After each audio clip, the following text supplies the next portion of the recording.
In this video, I'm going to talk about the 4 different ways that you can source products to sell on eBay, and I'm also going to explain what dropshipping is.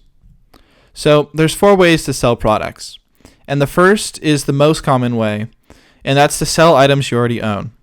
So most people on eBay are selling items that they already have in their house, and that is what the website is originally intended to do, to help people sell old things they have to someone else.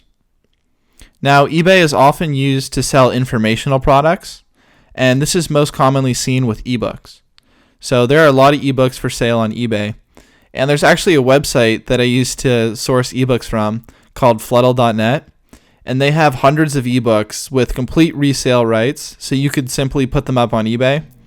Now, I really don't recommend this because the books are outdated and there's really not much money to be made selling ebooks, but I thought you'd find it interesting.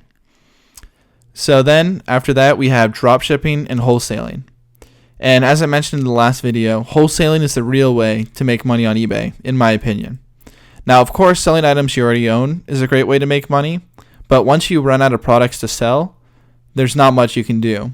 With wholesaling, you can import products consistently and consistently make money on eBay.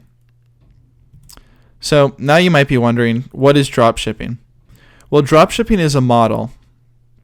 And how it works is the customer places an order with you. And once the customer places an order with you, you forward your customer's order directly to a manufacturer that dropships.